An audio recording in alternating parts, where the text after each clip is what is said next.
गुरु प्यारे साध संगत जी, प्यार से कहिए धन्य निरंकार जी। सतगुरु माता जी कृपा से आप जी से भी संत महात्मा बहुत ही अच्छे होंगे। साध संगत जी दास आप जी से भी संत महात्माओं के चरणों में एक छोटी सी कहानी लेकर आया है। आशा है आप जी से भी संत महात्मा इस कहानी को लास्ट तक जरूर सुनेंगे। साध संगत जी बात एक नगर की राजा की है। साध संगत जी राजा साहब काफ़ी नम्र स्वभाव के थे, साधु संतों का काफ़ी आदर सम्मान करते थे। साध संगत जी अपनी प्रजा को ही सब कुछ मानते थे। राजा साहब साध संगत जी इतना कर्मठ थे कि सारे सुख और सारे ऐशो आराम को छोड़कर जो है वो जन कल्याण में लगे हुए थे, ताकि किसी को कोई प्रॉब्लम ना हो। हमारे नगर में जो है, राज्य में जो है, जो भी व्यक्ति है सुखमय जीवन यापन करे। हरदम साध संगत जी राजा साहब का यही सोच रहता था। साध संगत जी अफसोस की बात थी कि राजा साहब के पास समय का अभाव था, जिस कारण से साध संगत जी राजा साहब सत्संग में नहीं पहुंच पाते थे। कहीं राज्य में कहीं सत्संग हो रहा हो तो वहाँ जाकर नहीं बैठ पाते थे, अफसोस था।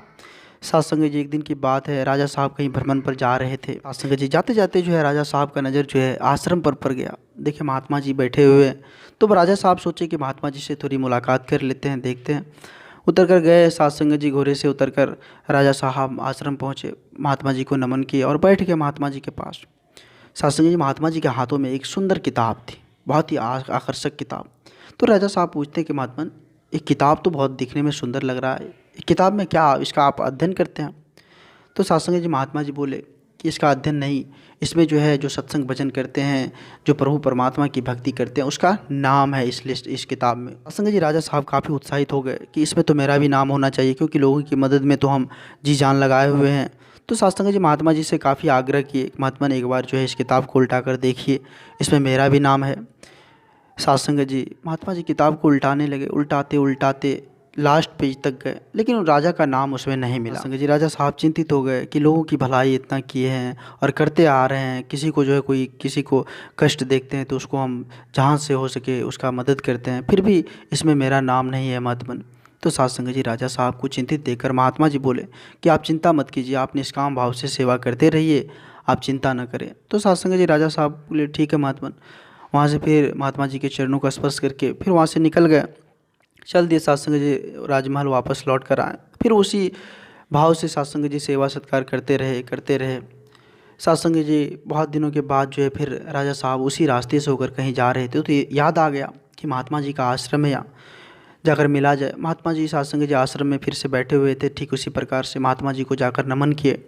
और साध संगत जी किताब महात्मा जी के हाथ में तो थी, तो महात्मा जी से फिर पूछे, महात्मा एक बार फिर से आप किताब को उल्टा कर देखिए कहीं मेरा नाम तो नहीं है। साध संगत जी महात्मा जी फिर से किताब को उल्टा दिए, फर्स्ट पेज पर ही राजा साहब का नाम था। राजा साहब को बड़ा आश्चर्य हुआ कि महात्मा हम तो कहीं मंदिर भी नहीं गए, कुछ भी नहीं किए, निष्काम भाव से सेवा सत्कार करते रहे, फिर मेरा नाम इसमें कैसे आ गया? साध संगत जी महात्मा जी उसे समझाएं कि जो लोग निष्काम होकर इस संसार में सेवा करते हैं, जो लोग संसार में उपकार सोचते हैं, लोगों के बारे में सोचते हैं, दूसरों की मदद में हाथ बढ़ाते हैं, उसकी मदद तो प्रभु करते हैं, उसकी मदद परमात्मा करते हैं। तो साध संगत जी दास साहब जिस भी संत महात्माओं के चरणों में एक छोटी सी कहानी रखा। साध संगत जी एक छोटी सी कहानी से बहुत बड़ी सीख मिलती है कि जो व्यक्ति निस्वार्थ भाव से लोगों की सेवा करते हैं, सत्संग भजन में जाकर बैठते हैं, तो साध संगत जी परमात्मा हर समय उनके कल्याण के लिए आगे आते हैं। साध संगत जी दास आप जिस भी संत महात्माओं के चरणों के धूल के समान है, और आप जिस भी संत महात्माओं के चरणों में दास छोटी छोटी कहानियाँ लेकर आते रहता है। आशा है आप जिस भी संत महात्माओं को यह छोटी सी कहानी अच्छा लगा होगा। अगर अच्छा लगे तो सभी संत महात्माओं के बीच शेयर करें और दास के चैनल को सब्सक्राइब करना ना भूलें। साध संगत जी प्यार से कहिए धन्य निरंकार जी, धन्य निरंकार जी।